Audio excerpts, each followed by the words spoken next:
اور کلام اللہ کی تلاوت ہوتی رہے تو ایک پازیٹیو چینج ہر بندہ رمضان کی آمد پر امجد بھائی محسوس کر سکتا ہے. جی، پچھلا رمضان یعنی کہ 2020 میں رمضان کا حال کیا تھا؟ پچھلے رمضان میں سب سے بڑا جو نقصان ہوا، دیکھیے رمضان دو چیزوں کی امپورٹنس، اس میں دو چیزیں بڑی امپورٹنٹ ہوتی ہیں رمضان میں. رمضان کی ساری برکتوں کا انحصار دو چیزوں پر ہوتا ہے، بقیہ جی. اس کے ساتھ ملی ہوئی چیزیں ہیں، اس کے ساتھ آ جاتی ہیں بہت سی چیزیں، مگر بنیادی طور پر رمضان دو چیزوں کا نام ہے. ہم، ایک روزے کا، جی. دوسرے تراویح کا. روزہ اللہ رب العزت نے فرض فرمایا اور تراویح رسول پاک علیہ الصلوۃ والسلام نے سنت قرار دی. ان دو چیزوں کو اگر ملا دیں تو رمضان بنتا ہے. تو جی. رمضان پچھلے برس جو ہمارا گزرا، روزے پر تو کوئی امپیکٹ نہیں ہوا، چونکہ روزہ میں کچھ کرنا نہیں ہوتا، کھانے پینے اور نفسانی خواہشات سے اپنے آپ کو روک لینا رہتا ہے. تو روزے پر تو کوئی اثر نہیں پڑا، وہ سحری بھی ہوتی رہی، وہ افطار ہم، بھی ہوتی رہی، اور بعض حیثیت سے اچھی ہوئی، اس ہم، واسطے کہ وہ افطار پارٹیوں کی ہلچل سے بہت سے لوگ بچ گئے اور ہم، پھر باضابطہ اہتمام کے ساتھ اپنے خاندان کے ساتھ وقت گزارنے کا موقع ملا. خود میں اپنی بات عرض کروں، مجھے خود مختلف علاقوں کے دورے کرنے ہوتے تھے تراویح کے لیے، تو جی. خاندان کے ساتھ اور بالخصوص والدین کے ساتھ وقت گزارنے کا موقع کم ملتا تھا. مگر پچھلے سال کا جو رمضان تھا میں نے اپنے والدین کی خدمت میں گزارا، تو ایک پازیٹیو روزے کے حوالے سے آپ دیکھیں گے تو بہت اچھا نظر آیا کہ پورے اہل خاندان، بھائی بھی بیٹھے ہیں، بھاوجیں بھی بیٹھی ہیں، بھتیجے بھی بیٹھے ہیں، پورا خاندان والدین کے ساتھ اور پورے افراد خاندان اکٹھا سحر بھی کر رہے ہیں، افطار بھی کر رہے ہیں. روزے کے حوالے سے تو میں نہیں سمجھتا کہ رمضان پچھلے سال کا کچھ خراب گزرا، بہت اچھا گزرا. گوما ہم، گومی سے بچے، ٹریفک سے بچے، پولیوشن سے بچے، بہت پھر عبادتوں کو ٹائم ملا، ایک پازیٹیو ہوا. مگر ہم، دوسرا نقصان جو ہوا وہ ہے تراویح کا نقصان. ہم، تراویح میں دو قسم کے مسلمان ہیں، ایک وہ جن کو قرآن یاد ہے اور دوسرے وہ جن کو قرآن یاد نہیں ہے. اور ہم، وہ جن کو قرآن یاد ہے وہ تو خیر تلاوت کر سکتے ہیں، مگر جن کو قرآن یاد نہیں ہے وہ کرتے یہ ہیں کہ کسی جگید حافظ قرآن کے پیچھے جا کر کھڑے ہوتے ہیں. ہمارے حیدرآباد میں مکہ مسجد میں، جامع مسجد حکیم میر وزیر علی میں، باق عامہ میں اور ریتی کی مسجد میں، اس طرح بہت سی مسجدوں میں بہت بڑے اہتمام کے ساتھ ہزاروں لوگ شریک ہوتے ہیں. اس سے بڑی محرومی رہی. تو روزے پر تو کوئی اثر نہیں پڑا، مگر تراویح پر بہت گہرا اثر پڑا اور بہت سے لوگ قرآن کی سماعت سے، جو تراویح کی لذت کے ساتھ سماعت قرآن، یوں تو یوٹیوب پر بھی قرآن ریکارڈ ہے، بندہ اس کو سن سکتا ہے اور پوری دنیا کے اچھے اچھے قاریوں کی قرات موجود ہے، مگر جو سرور آتا ہے نماز میں اور جو کیف آتا ہے نماز میں اور جو کیفیت طاری ہوتی ہے نماز میں، اس کیفیت سے پچھلے سال رمضان میں مسلمان محروم رہے. تو یہ دو چیزیں ہیں، روزہ ہمیشہ کی طرح اچھا رہا، مگر ہم، تراویح کا جو نقصان ہوا بہت بڑا نقصان ہوا. قرآن سننے سے جو محرومی، اور قرآن سننے کی جو بات ہے، ایک قرآن بہت سے لوگوں نے اپنے اپنے گھروں پر بھی اہتمام کیا، مگر اللہ گواہ ہے کہ جو سرور اللہ کے گھر میں آتا ہے وہ انسانوں کے گھر میں نہیں آیا کرتا. جو کیفیت انسان پر اللہ کے گھر میں طاری ہوتی ہے، وہ جو ہم، ایٹماسفیئر مسجد کا ہوتا ہے، وہ ہم. لاکھ آپ اہتمام کر لیں، گھر میں آپ لاکھ جستجو کر لیں، وہ نہیں کر سکتے جو آپ مسجد میں کیا کرتے ہیں. چونکہ مسجد اللہ کا گھر ہے اور ہمارے گھر انسانوں کے گھر ہیں، دونوں میں بڑا فرق ہے. تو جو کیفیت، تو دراصل دو باتیں ہیں، رمضان روزے کے حوالے سے تو اچھا گزرا، تراویح کے حوالے سے محرومی رہی، اور جن لوگوں نے گھروں میں پڑھا ان کو بھی وہ کیفیت میسر نہیں آ سکی جو ہم. مسجد میں میسر آیا کرتی ہے. اور اس میں ایک اہم پیغام بھی تھا امت کے نام، کہ تمہیں احساس ہونا چاہیے کہ کتنی بڑی دولت ہے اللہ کے حضور حاضری لگانا اور اللہ کی بارگاہ میں ہاتھ باندھ کر کھڑے ہو جانا. یہ جو حفاظ کھڑے ہیں امامت کرتے ہوئے، ان کے پیچھے کھڑے ہونا یہ کس قدر بڑا آنر ہے. ایک احساس تو ہوا، ہر مسلمان نے فیل کیا کہ تراویح کے بغیر رمضان کی حقیقی روح کو انسان حاصل نہیں کر سکتا، چونکہ اللہ نے فرمایا شہر رمضان الذی انزل فیہ القرآن. رمضان ہے ہی قرآن کا مہینہ. اگر قرآن سننے سے بندہ محروم ہو جائے تو یوں کہہ سکتے ہیں آپ کہ 50% رحمت کو اس نے روک لیا، ایک محروم ہو گیا بندہ. تو یہ ہر بندہ مومن نے محسوس کیا کہ رمضان میں روزہ تو ہوا مگر تراویح کی لذت سے ہم محروم رہے. جی، بہت اچھے. آپ نے بتایا کہ روزے کے تعلق سے تو کوئی زیادہ فرق نہیں پڑا، بلکہ پازیٹیو ایفیکٹ اس کا یہ ہوا کہ لوگ اپنے خاندان کے ساتھ سحر و افطار کیے، بالکل خاندان بالکل کے ساتھ وقت گزارنے کا موقع ملا، بالکل اپنے بالکل والدین کے ساتھ، اپنے بیوی بچوں کے ساتھ گزارنے کا موقع بالکل ملا. ورنہ کیا ہوتا ہے کہ افطار پارٹیوں میں لوگ شہر کے مختلف مقامات پر چلے جاتے ہیں اور عین افطار کے وقت وہ گھر پر نہیں رہتے. بالکل تو بالکل یہ تو بہت اچھی بات رہی.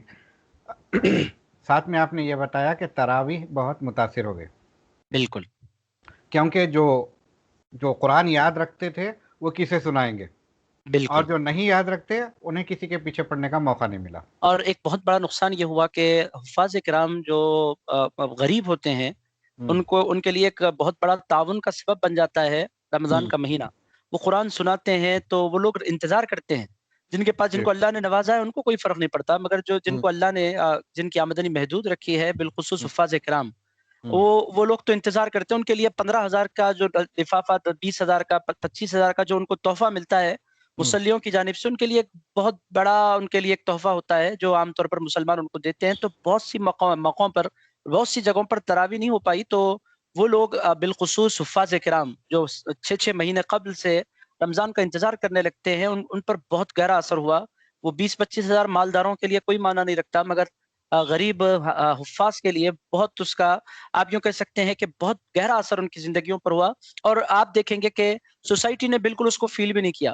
اصولاً تو ہونا یہ چاہیے تھا کہ مسجد کے حضرات اور مسجد کی کمیٹیاں اس موقع پر بھی کچھ نہ کچھ ان حفاظ کے لیے نذرانوں کا اہتمام کرتی. بعض کمیٹیوں نے دیا ہے، مگر بہت سی کمیٹیوں نے کہا کہ آپ نے جب خدمت ہی نہیں دی تو پھر ہم آپ کو پیسے کیوں دیں. تو اس طرح بہت سے حفاظ محروم رہے پیسوں سے بھی، تو ان کا دو گنا نقصان ہوا. ایک تو قرآن سنانے سے وہ محروم رہے، اور پھر دوسرا ان کی جو خدمت ہوتی ہے اس خدمت سے بھی وہ محروم ہوئے. میں آپ کے ذریعے سے میں امت کے عمائدین تک اور عمراء تک اور وہ طبقہ جن کو اللہ تعالیٰ نے اہل ثروت بنایا ہے، آپ کے ذریعے میں پیغام دینا چاہتا ہوں کہ خدا نہ خواستہ اس طرح کے حال بنے تو پھر کمیٹی اور محلے کے لوگ اپنے علاقے کے حفاظ کرام کا ضرور خیال رکھیں، ان کی کچھ نہ کچھ خدمت کریں، چونکہ وہ لوگوں نے قرآن محفوظ رکھا ہے سینے میں.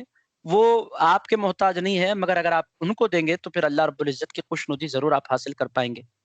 ٹھیک ہے مولانا، یہ جاننا چاہوں گا، یہ جو لاسٹ ایئر تراویح کا سلسلہ منقطع ہو گیا، اس کے ذریعے اللہ تعالی ہمیں کچھ پیغام دینا چاہتا ہے؟ یقینی طور پر بہت بڑا پیغام مومنین کے لیے ہے. وہ پیغام یہی ہے کہ قدر، جب تک نعمت ہوتی ہے انسان کو اس کی قدر نہیں ہوتی. بہت سی نعمتیں ہمارے ہاں ہوتی ہیں. آپ دیکھیں گے ماں باپ جب تک حیات ہوتے ہیں بہت سے لوگ ان کی قدر نہیں کرتے. جب وہ چھن جاتے ہیں اور جب وہ دنیا سے چلے جاتے ہیں تو پھر لوگ رو کر اور آنسو بہاتے بیٹھتے ہیں کہ کتنی بڑی نعمت تھی وہ دعائیں، بے لوث دعائیں، وہ خیال، بے لوث خیال رکھنے کی جو کیفیات ماں باپ کی ہوتی ہیں، انسان کو احساس ہوتا ہے. تو تراویح رکنے کے بعد بہت سے مسلمانوں نے محسوس کیا کہ ایک بہت بڑی دولت اللہ رب العزت ہمیں ہر مہینے عطا فرما رہا تھا جس سے ہم محروم ہو گئے. اور آپ دیکھیں گے رمضان میں حیدرآباد میں تو ایک ٹرینڈ ہے کہ بہت بڑی تعداد میں لوگ مکہ معظمہ اور مدینہ منورہ روانہ ہوتے ہیں، اور اس میں دو قسم کے لوگ ہوتے ہیں. میں ساروں کو تو اپریشیٹ نہیں کروں گا. بعض لوگ تو بس شو آف کے لیے جاتے ہیں، بعض لوگ سیریسلی عبادت کے لیے جاتے ہیں، ان کو اللہ نے نوازا بھی ہوتا ہے اور وہ جاتے ہیں اور عبادت کرتے ہیں. تو ایک تو تراویح سے محروم ہو گئے، دوسرے رمضان کی مکہ معظمہ کی حاضری سے، عمرے سے، اور حضور پاک علیہ الصلوۃ والسلام کے دیار پاک کی حاضری سے محروم رہے. اور بہت سے لوگوں نے بہت یقینی طور پر اپسٹ فیل کیا، جن کو مدینے کی حاضری اور مدینے کی عید اور مدینے کا رمضان دیکھنے کی عادی ہو، اور جو دیکھنے کے عادی ہو گئے اور رمضان میں کعبے کے طواف کی جن کو کیفیات نصیب ہوتی ہیں، وہ جانتے ہیں کہ کس قدر بڑا نقصان ہے. تو تراویح سے محرومی کے بعد اللہ رب العزت کا میسج یہی ہے کہ جب تک دولت ہے اس کی قدر کرو. یہ قدر کا ایک پیغام تھا. اللہ پاک ارشاد فرماتا ہے وما قدر اللہ حق قدری، ایمان والوں نے ویسی قدر اللہ کی نہیں کی جیسی اللہ کی قدر کرنی تھی. تو رمضان میں تراویح سے محروم ہونا اللہ کی جو قدر ہے، اللہ کے کلام کی جو قدر ہے، اس کا ایک اندازہ تو ہوا کہ یہ کس قدر بڑی محرومی ہے. تو ایک فائدہ ہوا کہ انسانوں کو احساس تو ہوا کہ ایک بہت بڑی محرومی ہے جس کا ہم شکار ہو گئے. جی، کن کن شکلوں میں ناقدری کی مسلمانوں نے تراویح کی یا قرآن کی؟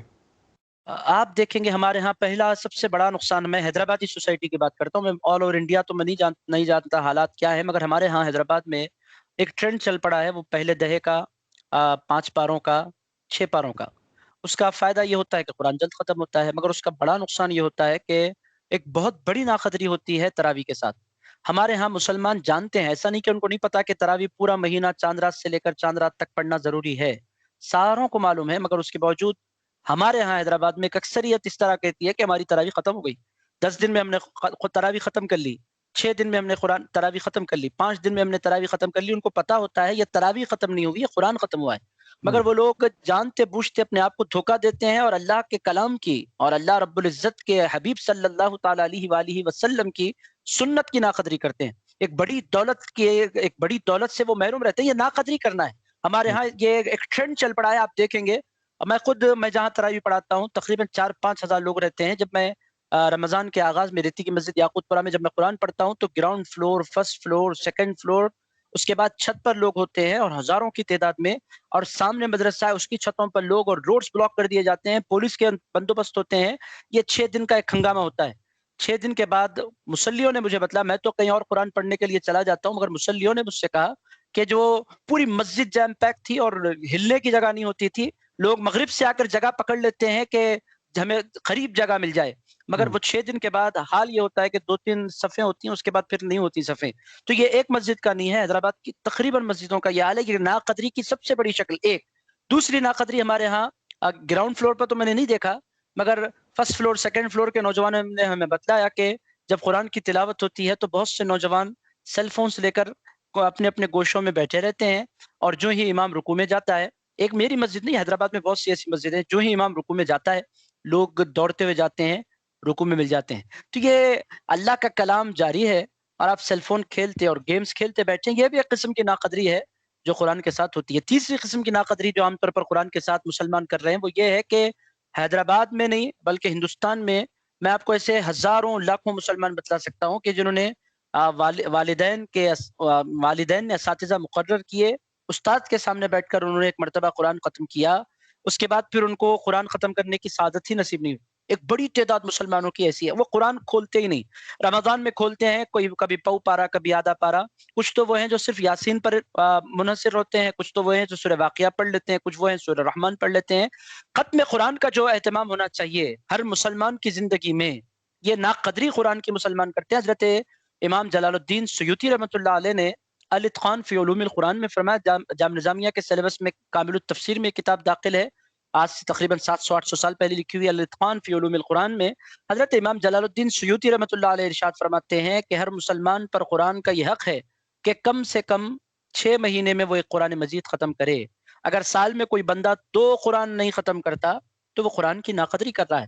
تو ہم نے مسلمانوں نے ناقدری کی ہے، اس کی ایک معنی میں یہ سزا ہے کہ تمہیں اتنی بڑی دولت تمہارے گھر رکھی ہوئی ہے اور تم اس کو کھولنا نہیں چاہتے، تم اس کو پڑھنا نہیں چاہتے، تو یہ ناقدری ہے جو مسلمانوں نے کی ہے. تو یہ اس قسم کی بہت سی ناقدریاں ہیں جو مسلمان قرآن مجید کے ساتھ کرتے ہیں. اور پھر آخری بات میں عرض کر دیتا ہوں اس حوالے سے، ایک ناقدری یہ بھی ہے کہ پہلے دہے میں ذوق ہوتا ہے، دوسرے دہے میں کم ہوتا ہے، تیسرے دہے میں کم ہوتے ہوتے بازاروں کی طرف ہمارا رخ ہوتا ہے. یہ بہت بڑی ناقدری ہے جو رمضان کے ساتھ مسلمان کرتے ہیں. بازار بھر جاتے ہیں، ہوٹلز بلاک ہو جاتی ہیں، نہ تراویح ہوتی ہے، نہ ذکر ہوتا ہے، نہ دعائیں ہوتی ہیں، نہ اعتکاف ہوتا ہے. یہ بالکل برعکس ہے حضور پاک علیہ الصلوۃ والسلام کی حیات کے. حضور پاک علیہ الصلوۃ والسلام کا ہم رمضان دیکھتے ہیں تو پہلے عشرے میں عبادت ہوتی، دوسرے دہے میں اس سے زیادہ ہوتی، اور تیسرا دہا جب آتا تو حضور پاک علیہ الصلوۃ والسلام پوری کائنات سے تعلق توڑ کر اللہ کے گھر بیٹھے رہتے. اس کے بعد پھر حضور کچھ نہیں کرتے، رات رات بھر قیام ہوتا، دن دن بھر دعائیں ہوتی، صرف اللہ کی یاد ہوتی. یہ 10 دن، یہ سال کے 365 دنوں میں یہ 10 دن بڑے خاص ہیں جس میں 5 طاق راتیں آتی ہیں، جس میں شب قدر ہے. سال بھر کی سب سے زیادہ شان رکھنے والے دن. ہماری امت اس کی ناقدری، امت محمدیہ اس کی ناقدری یہ کرتی ہے کہ ایسی مبارک راتوں کو، ایسے مبارک دنوں کو آپ دیکھیں گے کہ بازار بھرے پڑے ہیں اور شاپنگ ہو رہی ہے، اور آپ دیکھیں کہ کیا برا حال بازاروں کا ہوتا ہے، اور ہوٹلیں پیک ہو جاتی ہیں، اور بڑی تعداد حلیموں کی طرف جاتی ہے کہ رمضان اب جانے والا ہے، ہمیں مختلف حلیمیں کھانا ہے. تو حلیموں کا شوق ہوتا ہے، شاپنگوں کا شوق ہوتا ہے، مگر رمضان جس کے لیے آیا اس کا شوق نہیں ہوتا. وہ اللہ کی یاد ہے، اللہ کا ذکر ہے. اس سے ناقدری رمضان کی جو آپ نے ارشاد فرمایا کیسے ہوتی ہے، ایسے بھی ہوتی ہے ناقدری رمضان کی. جی مختلف مساجد میں 1.25 پارے کی یا 1 پارے کی تراویح ہوتی ہے، کہیں پر 3 پارے کی، کہیں پر 5 پارے کی، کہیں پر 10 پارے کی بھی تراویح ہوتی ہے، کہیں پہ 2 شبی شبینہ، کہیں پہ 1 شبی شبینہ. جی، کیا عام مسلمان اس کا جو ہے اہل ہے ایسی تراویح پڑھنے کا؟ میں آپ سے عرض کروں کہ وہ جو کیفیت ہونی چاہیے، میں خود چونکہ حافظ قرآن بھی ہوں اور میں نے شبینوں سے بھی میں نے بہت سی مرتبہ پڑھا بھی ہے، مجھے اس کا اندازہ ہے. ایک شبینے میں تو ہوتا یہ ہے کہ جیسے قرآن پڑھنا چاہیے ہم نہیں پڑھ پاتے، جیسا اس کا حق ہے. قرآن کی تلاوت کا الذین آتیناہم الکتاب یتلونہ حق تلاوتہ، قرآن کی تلاوت کا جو حق ہے وہ ایک شبینے میں، تو میں خود پڑھایا ہوا ہوں اس واسطے مجھے ایکسپیرینس ہے، تو ایک شبینے میں تو آپ قرآن کا حق ادا کرتے ہوئے نہیں پڑھ سکتے. 2 شبینوں میں بھی پڑھنے والے پر تو خیر اس کو ایک ذوق ہوتا ہے، اس کو قرآن یاد ہوتا ہے، بار نہیں ہوتا، مگر پیچھے کھڑے رہنے والوں کو تھوڑی بہت تکلیف کا سامنا کرنا پڑتا ہے۔ 3 شبی نے پھر بھی اگر واقعی امام سلیقے کے ساتھ پڑھے تو پڑھے جا سکتے ہیں، مگر سب سے بہترین اگر آپ اپنی تراویح کو کرنا چاہتے ہیں تو اس کا سب سے بہترین طریقہ وہی ہے جو حضرت فاروق اعظم نے مسجد نبوی شریف میں مقرر فرمایا تھا، وہ ہے سوا پارے کی تلاوت، کہ رمضان کے آغاز سے قرآن کی تلاوت کا آغاز ہو اور شب قدر میں جا کر سوا پارے کے اعتبار سے آپ پڑھیں تو قرآن ختم ہو جائے۔ دی بیسٹ طریقہ ہے، واقعی گڈ، سب سے بہترین طریقہ، حسن طریقہ۔ مگر بعض لوگ ایسے ہیں کہ جیسے کہ کاروباری لوگ ہیں جو ٹیلرنگ کرتے ہیں، بعض لوگوں کی مجبوریاں ہیں، تو شبینوں کا بھی 3 دن کا 5 دن کا اہتمام بھی ہو سکتا ہے، مگر ان کی ذمہ داری یہ ہے کہ رات کے 2 بجے 3 بجے جب بھی آپ فری ہوں، وہ 20 رکعت جو تراویح کے ہیں علم تراہی سے صحیح پڑھیں۔ تراویح چھوڑ دینے کا جو یہ ٹرینڈ چل پڑا ہے یہ بہت برا ہے۔ تو جی شبینوں میں نے آپ کی خدمت پیش کیا کہ 3 دن پھر بھی پڑھ سکتے ہیں آپ حق ادا کرتے ہوئے، 2 جی دن اور 1 دن میں تو میں نہیں سمجھتا کہ قرآن کی تلاوت کا حق ادا ہو سکتا ہے، بہت ڈیفیکلٹ ہے، چونکہ ایک بڑی کتاب ہے اور وقت بہت کم ہے، تو پھر اس کو رفتار اتنی تیز رفتاری کے ساتھ پڑھنا پڑتا ہے کہ حروف واقعی جیسا اس کا حق ہے اس کا حق ادا نہیں ہو پاتا۔ جی جی جہاں تک ایک قرآن ایک رات میں ختم کرنے کا تعلق ہے، وہ تو میرے خیال سے خلفائے راشدین کا ہی حق تھا۔ بالکل، وہ بزرگان دین کے اوقات میں بھی اللہ رب العزت برکت عطا فرماتا ہے۔ وہ حضرت سیدنا عثمان غنی رضی اللہ تعالیٰ عنہ کے حوالے میں ملتا ہے، مولا علی شیر خدا کرم اللہ تعالی الکریم کے حوالے میں ملتا ہے، حضرت امام اعظم ابو حنیفہ کے حوالے میں ملتا ہے، حضرت پیران پیر غوث اعظم دستگیر کے حوالے میں ملتا ہے۔ یہ بات ایسی ہے کہ ان کے اوقات میں اللہ نے برکت رکھی تھی، ہمارے اوقات میں وہ برکت نہیں ہے، تو پھر وہ برکت نہیں ہونے کی وجہ سے ہمارے لیے پڑھنا بہت ڈیفیکلٹ ہے، پڑھ بھی لیں تو حق ادا نہیں کر سکتے۔ ان لوگوں کے اوقات میں اللہ رب العزت نے کم وقت میں زیادہ برکت اللہ رب العزت نے رکھی ہوتی ہے۔ برکت ایک چیز ہے، ایک حقیقت ہے جس کا کوئی عقل مند انکار نہیں کر سکتا، تو ان کے اوقات میں برکت، اسی لیے مولا علی فرماتے ہیں میں گھوڑے کے ایک ذہن پر پیر رکھتا ہوں، دوسرا پیر رکھنے سے قبل میں قرآن ختم کر لیتا ہوں۔ آپ اگر ذہنی طور پر اگر آپ اس کو دیکھیں تو کیسے یہ پاسبل ہے، ایک پیر ڈالنا یہ اس کے لیے بڑی مشکل سے 30 سیکنڈ لگتے ہیں، 30 سیکنڈ میں قرآن کیسے ختم ہو سکتا ہے؟ اس کا سیدھا سادہ آنسر یہ ہے کہ اللہ نے ان کے وقت میں برکت دے رکھی تھی، ہمارے وقت میں وہ برکت نہیں ہے، تو مقابلہ نہیں کر سکتے۔ تو یہ میرے حساب سے تو بہت ڈیفیکلٹ ہے، اگر کوئی بندہ پڑھے بھی تو حق ادا نہیں کر سکتا۔ نہیں ہوگا۔ اب اس کے بعد جو آسان طریقہ ہے وہ ہے 5 پارے کی تراویح۔ جی ہاں، 5 پارے کی تراویح بھی اگر واقعی جید حافظ ہو صحیح پڑھ سکتا ہے، اور اس میں ہوتا یہ ہے کہ تقسیم بہت زیادہ معنی رکھتی ہے کہ آپ تقسیم کیسے کر رہے ہیں قرآن کو۔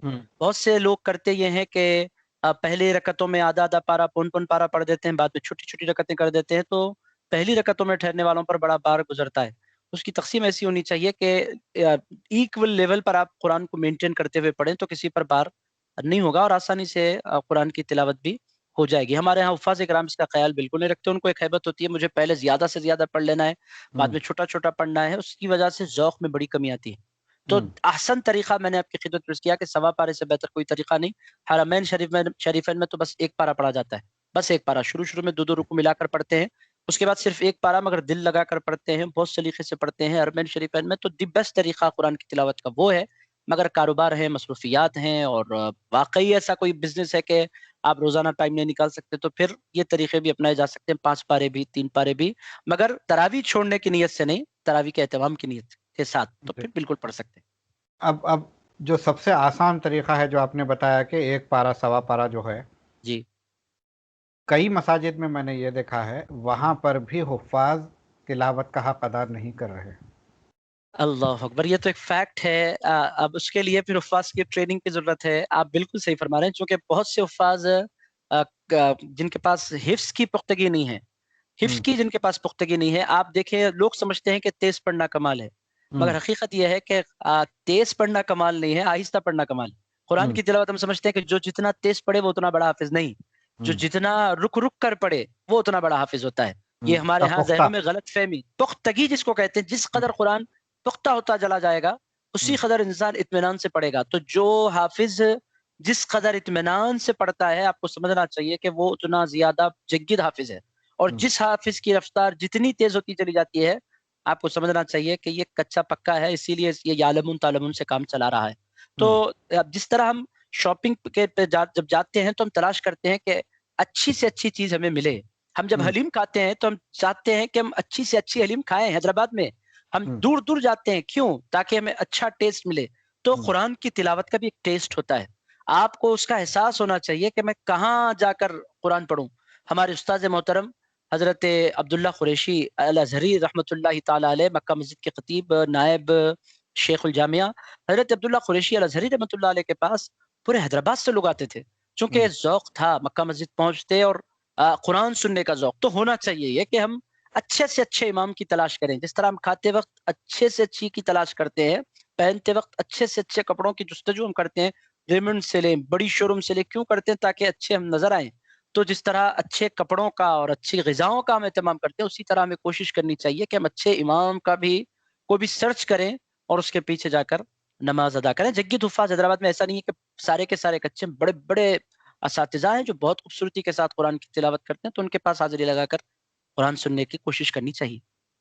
اب یہ میسیج کو کس طرح سے عام کریں گے کہ جو ایک پارہ پڑھاتے ہیں وہ حفاظ جس طرح سے حرمین شریفین میں پڑھائی جاتی ہے اس طرح سے لطف اندوز ہوتے ہوئے اور لوگوں کو بھی محظوظ کرواتے ہوئے تلاوت کریں؟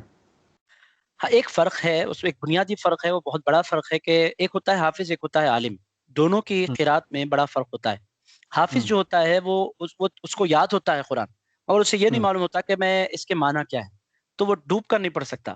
جو حافظ پلس عالم ہوتا ہے وہ جب قرآن کی تلاوت کرتا ہے تو اس کو پتہ ہوتا ہے کہ یا اللہ مجھ سے کہہ کیا رہا ہے، تو اس پر کیفیت بھی طاری ہوتی ہے. اور جب امام پر ایک کیفیت طاری ہوتی ہے تو اس کے اثرات پھر مصلیوں پر بھی مرتب ہوتے ہیں. تو اگر آپ جیسے بعض ذوق حضرات ہیں اور اس قسم کے حیدرآباد میں ایک بڑی تعداد پائی جاتی ہے، تو ان کو چاہیے کہ حافظ پلس عالم ایسا بندہ ہو جو حافظ بھی ہو اور مفسر قرآن بھی ہو، پھر اس کی تلاش کریں، اس کے پیچھے جا کر پڑھیں. آپ کو میں بتلاؤں کہ 100% آپ کو سکون ملے گا. ائمہ حرمین کا کمال یہی ہے کہ وہ لوگ عربی دان ہیں اور ان کو عربی بہت اچھی آتی ہے، پھر علماء ہوتے ہیں تو اس کا اثر ان کی قرات پر بھی ہوتا ہے. ان پر رقت طاری ہوتی ہے، وہ روتے بھی ہیں، وہ رلاتے بھی ہیں، چونکہ وہ سمجھتے ہیں. تو اب آپ کا سوال بس اتنا ہی ہے کہ اگر آپ اپنی تراویح کو بہتر بنانا چاہتے ہیں تو ایسے بندے کو تلاش کریں جو حافظ بھی ہو اور عالم بھی ہو اور مدرس قرآن بھی ہو، تب جا کر پھر آپ ایک سرور آپ فیل کر سکتے ہیں. جی، بہت بہت پیاری بات آپ نے کہی ہے. اب میں آنے والے رمضان کی طرف آتا ہوں. جی ارشاد.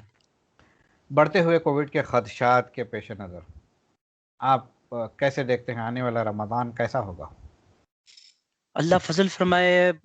حالات تو بد سے بدتر ہوتے چلے جا رہے ہیں. جامع مسجد حکیم میر وزیر علی میں میرا خطاب ہوتا ہے، شب معراج میں بھی، شب برات میں بھی، ان رات مقدس راتوں میں. اس سال کے شب برات ہی سے ہمیں محسوس ہونے لگ گیا کہ شب برات کے بعد خطاب تو بات کی بات ہے، یاسین شریف کی جو ہمارے حیدرآباد میں تلاوت ہوتی ہے اس کی تک پولیس نے پرمیشن نہیں دی. تو مطلب یہ ہے کہ ایک واضح اشارہ تھا شب برات میں کہ آپ لوگ رمضان میں اس سال بھی بڑی مسجدوں میں تو کم سے کم آپ تراویح سے محروم رہیں گے. یہ ایک ایسا اشارہ میں سمجھ رہا ہوں کہ شب برات کے ذریعے ایک انڈیکیشن تھا، ایک اشارہ تھا جو ہمیں دیا گیا. اگر واقعی ایسا ہوتا ہے تو پھر اس سال بھی تراویح کی اور قرآن کی سماعتوں سے لوگ محروم رہیں گے. مگر میں نے پچھلے سال ٹیکنالوجی کے استعمال کو ضروری سمجھا، اور میں چونکہ ایک لوگوں کی معلومات کے لیے عرض کر رہا ہوں، میں نے پچھلے سال محسوس کیا کہ لوگ اگر اسی طرح چھوڑ دیں گے تو قرآن نہیں سنیں گے. تو میں نے فیس بک کا استعمال کیا پچھلے سال، اور روزانہ میں نے قرآن مجید کی تلاوت کا اہتمام کیا. میرے سامنے بھی قرآن ہوتا، اور میں نے اپنے ملنے جلنے والے، چاہنے والے اور متعلقین سے میں نے خواہش کی کہ آپ بھی روزانہ قرآن کھول کر بیٹھیں، انگلی اس پر پھیریں اور قرآن کی سماعت کریں. اس طرح پچھلے سال رمضان میں ایک حیدرآباد کی بہت بڑی تعداد سماعت قرآن میں میرے ساتھ شریک رہی. فیس بک پر روزانہ پروگرام ختم ہوتا، کبھی 10,000 آدمی، کبھی 15,000 آدمی، کبھی 20,000 آدمی اس کو دیکھتے. تو ماشاء میں آپ اللہ. کے توسل سے یہ پیغام امت کے نام پہنچانا چاہتا ہوں کہ اس سال بھی انشاءاللہ تعالی وہ دوپہر میں اہتمام کروں گا. اسی طرح دیگر اساتذہ بھی ٹیکنالوجی کا اور دیگر حفاظ بھی ٹیکنالوجی کا استعمال کر سکتے ہیں، اور اس طرح سماعت کا ایک راستہ تراویح سے اگر محروم ہوں تو کم سے کم سماعت کا ایک راستہ نکل سکتا ہے. اور میں آپ کو بولوں پازیٹیو اس پہ اتنی اچھی خبریں آئیں کہ اتنے لوگوں نے مجھے تصویریں بھیجی کہ ہم صرف اپنے موبائل میں نہیں دیکھ رہے ہیں بلکہ ہم نے اپنے فون کو، اسمارٹ فون کو اسمارٹ ٹی وی سے ہم نے کنیکٹ کر دیا، اور پورا خاندان بیٹھ کر ایک ساتھ قرآن سن رہا ہے اور قرآن کی تفسیر سن رہا ہے. تو یہ ایک کام ہو سکتا ہے کہ ہم ٹیکنالوجی نے اللہ نے جب دی ہے تو اس کا ہم صحیح استعمال کریں. اور ایک بات اور عرض کروں گا کہ اگر آپ مسجد نہیں جا سکیں خدا نخواستہ، اگر ایسے حالات بنتے ہیں، تو دی بیسٹ طریقہ یہ ہے کہ آپ روزانہ آپ وقت مقرر کر لیں اپنی زندگی میں کہ میں حرم مکہ یا حرم مدینہ، آپ کو جہاں کی تلاوت من کو پاتی ہے، جن اماموں سے آپ کو رغبت ہے، آپ یہ ڈیسائیڈ کر لیں کہ تراویح میں 20 رکعت الم تراز سے پڑھ لینے کے بعد رات کے 11 بجے کے بعد، ہمارے حیدرآباد کے وقت کے مطابق رات 11 سوا 11 بجے حرمین شریفین کی تراویح لائیو آتی ہے، وہ فیس بک پر بھی آ رہی ہے، وہ ٹی وی چینلز پر بھی آ رہی ہے. آپ وہ لگا کر بیٹھیں. کم سے کم اگر آپ مسجد میں نہیں سن سکتے تو گھر بیٹھے حرم شریف کی تلاوت سنیں، چونکہ وہ لوگ حق ادا کر کے پڑھتے ہیں. 1 گھنٹہ 1.5 گھنٹہ آپ کی زندگی کا جائے گا، مگر وہ آپ کی زندگی کے وہ لمحات رائے گا نہیں جائیں گے. قرآن سننے انویسٹمنٹ ہے میں وہ، انویسٹمنٹ ہے وہ. شاندار انویسٹمنٹ ہے، اور ایک بہترین بدل ہے. اگر تراویح سے محرومی ہوتی ہے تو سماعت کی محرومی سے آپ بچیں، اور اس طرح پورا مہینے میں قرآن بیٹھ کر گھر بیٹھے قرآن سنیں. یہ بہترین طریقہ ہے. تراویح کا ریپلیسمنٹ بھی ہے. اور پھر میں نے جیسا کہ عرض کیا کہ دی قرآن اکیڈمی اور ہمارے چینلز کے ذریعے ہم پوری کوشش کر رہے ہیں کہ نوجوانوں تک زیادہ سے زیادہ نوجوانوں کو بزی رکھا جائے، مشغول رکھا جائے. قرآن کی تلاوت سے ہم نے جوڑنے کی کوشش کی ہے. یہ ایک چینل نہیں، اس طرح حیدرآباد میں بہت سے چینلز ہیں، ان کو اس طرف رغبت کرنی چاہیے، چونکہ اپریسیشن بے پناہ ملتا ہے. لوگ قدر بہت کرتے ہیں، لوگ بے چین بہت ہیں، لوگ پیاسے بہت ہیں. ان تک پہنچنا ٹیکنالوجی کو لے کر یہ علماء کی بڑی ذمہ داری ہے اور حفاظ کی بڑی ذمہ داری. جی، تو یہ آپ نے جو بتایا سال میں 2 بار قرآن ختم کرنا ہے، تو سماعت قرآن سے بھی وہ حق ادا ہو جائے گا؟ وہ تو تلاوت ہی ہونی چاہیے، مگر سماعت نہیں کرنے سے تو بہتر ہے. ایک ہے تلاوت، ایک ہے سماعت. دونوں کی دونوں قرآن مجید کا کمال یہ ہے کہ اس کی بصارت بھی عبادت ہے، اس کی تلاوت بھی عبادت ہے، اس کی سماعت بھی عبادت ہے. تو پورا حق تو ادا نہیں ہوگا، مگر نہیں کرنے سے تو بہتر ہے. کچھ نہ کچھ تو اگر کم سے کم اس نے بندے نے ٹائم دیا ہے، مگر اس کے ساتھ ساتھ تلاوت بھی ہونی چاہیے. تلاوت ٹھیک، کے لیے اب سے پلان کر کے اگر شروع کر دیں قرآن مجید، چونکہ ہر بندہ روانی سے نہیں پڑھ سکتا، اب سے شروع کر دینا چاہیے. شعبان سے قرآن کا آغاز کریں تو شب قدر تک روزانہ 1 پارہ بھی پڑھیں گے تو انشاءاللہ قرآن مجید ختم ہو جائے گا. تو دونوں کام ہو جائیں گے. آپ لائیو پروگرامز کے ذریعے اور حرمین کی تلاوت آپ سن کر ایک اپنا سامان کر سکتے ہیں، سماعت کا اہتمام کر سکتے ہیں، پھر اس کے ساتھ ساتھ روزانہ کی تلاوت اگر 1 آدھ پارہ بھی رکھ لیں تو انشاءاللہ شب قدر تک تلاوت کے ذریعے بھی قرآن ختم ہو جائے گا. تو دونوں کام ہو جائیں گے ٹھیک انشاءاللہ. ہے. اور اگر کسی کو قرآن پڑھنا نہیں آتا ہو تو؟ نہیں آتا ہے تو توبہ کرنی چاہیے، اور شرمندہ ہونا چاہیے، اور آنسو بہانے چاہیے، اور رونا چاہیے. اس واسطے کہ یہ ایک بہت بڑی محرومی ہے. کتنے اندھے ہیں جو تمنا کرتے ہیں کہ وہ قرآن دیکھ سکیں، کتنے بہرے ہیں جو تمنا کرتے ہیں کہ وہ قرآن سن سکیں، اور کتنے لوگ ہیں جو خواہش کرتے ہیں، کتنے گونگے ہیں جو خواہش کرتے ہیں کہ وہ قرآن کی تلاوت کر سکیں. جب اللہ نے آپ کو سماعت بھی دی ہے، بصارت بھی دی ہے، اور قوت گویائی بھی دی ہے، تو پھر رجوع کرنا چاہیے اور سیکھنا چاہیے. اور قرآن سیکھنا کوئی مشکل کام نہیں ہے. اللہ کا قرآن میں وعدہ ہے وَلَقَدْ يَسَّرْنَا الْقُرْآنَ، ہم نے تحقیق کہ ہم نے قرآن کو آسان کر دیا ہے. یہ اللہ کا وعدہ ہے. اللہ فرماتا ہے ہم نے قرآن کو آسان کر دیا. قرآن کا پڑھنا آسان ہے، قرآن کا سیکھنا آسان ہے، قرآن کا سمجھنا آسان ہے. بس جستجو چاہیے. صحیح انسان تک، صحیح استاد تک بندہ پہنچے تو پھر خود بخود یہ کام ہو سکتا ہے. اور حیدرآباد میں تو بالکل ڈیفیکلٹ نہیں ہے، چونکہ حیدرآباد میں جامعہ نظامیہ بھی ہے، اور حیدرآباد میں ہزاروں اساتذہ پھیلے ہوئے ہیں جو قرآن آپ کو پڑھا سکتے ہیں. بس جستجو کی ضرورت ہے، شرمندگی ہو انسان کو، ندامت ہو انسان کو، تو پھر خود بخود راستے بنتے چلے جاتے ہیں. میں آپ سے عرض کروں، لوگ صرف آپ ناظری کی بات کر رہے ہیں. ابھی میں باب العلم انوار محمدی کے جلسے میں تھا. وہ اس مدرسے کے بانی مولانا اسحاق محی الدین صاحب نے مجھ سے بتلایا کہ ان کی نظر میں ایسے 2 اشخاص ہیں جو باضابطہ مدرسے میں نہیں رہے، مگر ان لوگوں نے محض قرآن کی محبت کی وجہ سے جاب کرتے ہوئے روزانہ 1 رکوع کر کے پورا قرآن مجید یاد کر لیا. تو قرآن بندہ اگر ارادہ کرے تو جاب کرتے ہوئے بھی بندہ قرآن حفظ کر سکتا ہے. ایسا ممکن ہے، چونکہ قرآن کو اللہ نے آسان فرمایا ہے. بس ارادے کی ضرورت ہے. ان نوجوانوں کو ارادہ کرنا چاہیے کہ ہم قرآن شریف کی طرف لوٹیں گے. ٹھیک ہے. حکومت نے مساجد میں ایک جگہ جمع نہ ہو، اس کے لیے تو جیو نکال دیا ہے. جی 30 اپریل تک کے یہ لاگو رہے گا. جی تو 14 اپریل سے رمضان شروع ہو رہا ہے. بالکل 13 کو پہلی تراویح ہونا ہے. انشاءاللہ. تو یہ تو اجتماع سے شاید محروم رہیں گے. پتہ نہیں اگر وہ لوگ اپنے ڈیسیجن کو ریوائز کریں گے تو، ورنہ تراویح تو تقریباً ناممکن ہے. مگر ساتھ ہی ساتھ بازاروں کے تعلق سے حکومت نے کچھ نہیں کیا ہے، تو روزے کے فاسد ہونے کے راستے کھلے ہیں. اس بارے میں آپ کیا کہیں گے؟ بلا شک و شبہ روزے کی جو برکتیں ہیں وہ ایک تو ہے روزہ ہو جانا، ایک ہے روزہ اپنی برکتوں کے ساتھ ہونا. روزے کی جو برکتیں ہیں وہ تقویٰ سے انسان کو نصیب ہوتی ہیں. اور بازاروں میں ہمارے پاس جو کیفیات ہیں، تو یہی محسوس ہوتا ہے کہ روزے کی برکت سے یقینی طور پر اگر بازار بندہ جائے تو پھر بندہ روزے کی برکت سے محروم ہو جائے گا. آپ کا ایک لاجیکل کوشچن بھی ہے، جب مسجدوں میں لوگ جمع نہیں ہو سکتے تو پھر بازاروں میں کیسے جمع ہو سکتے ہیں؟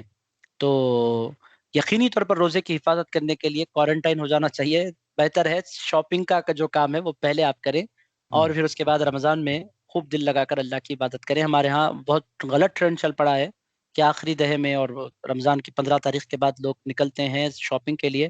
میں بھی جستجو کرتا ہوں، آپ تو ہر سال مجھے اس بات کی طرف توجہ دلاتے ہیں، میں آپ کے توسل سے حیدرآباد کے مسلمانوں تک پیغام پہنچاؤں گا کہ ضرور شاپنگ پہلے کر لیں۔ میں بھی کر لیتا ہوں، آپ حضرات بھی کر لیں، ہم سب مل کر شعبان میں شاپنگ کے لیے نکلیں تاکہ رمضان میں دل لگا کر ہم عبادت کر سکیں انشاءاللہ تبارک و تعالی۔ تو بہت سیر حاصل گفتگو رہی ہے، آپ نے ماشاءاللہ بہت اچھے جو ہے مشوروں سے نوازا ہے اور کیفیات سے بھی ہمیں آگاہ کیا ہے تاکہ ہم آگاہ ہو جائیں اور آپ کے مشورے پہ عمل کر کے زیادہ سے زیادہ رمضان کی فضیلتیں اور برکتیں بٹورنے کی کوشش کریں۔ جی بالکل جی، بالکل، ہمیں اپنی دعاؤں میں شامل فرمائیے۔ بیبیوں پہ ضرور، شامل ہونے کا شکریہ۔ بے حد شکریہ، جزاک اللہ خیر۔ السلام تو علیکم ورحمۃ اللہ وبرکاتہ۔ وعلیکم السلام ورحمۃ اللہ وبرکاتہ۔ تو ناظرین اکرام، یہ تھے جناب سید رضوان پاشا قادری صاحب، یہ ہمیں رمضان کے معمولات کیا ہوتے ہیں، پچھلا رمضان کیسا گزرا اور آنے والے رمضان میں ہمیں کیا کرنا ہے تاکہ رمضان کی فضیلتوں اور برکتوں سے ہم مالا مال ہو جائیں۔ اب دیکھتے ہیں کتنے لوگ اس پروگرام کو سن کر استفادہ کرنے کی کوشش کرتے ہیں اور کتنے لوگ اس پروگرام کو زیادہ سے زیادہ اپنے لوگوں میں شیئر کرنے کی کوشش کریں گے۔ اس امید کے ساتھ اگلے ایپیسوڈ تک کے لیے ہمیں دیجیے اجازت۔ شب بخیر۔ السلام علیکم۔ وعلیکم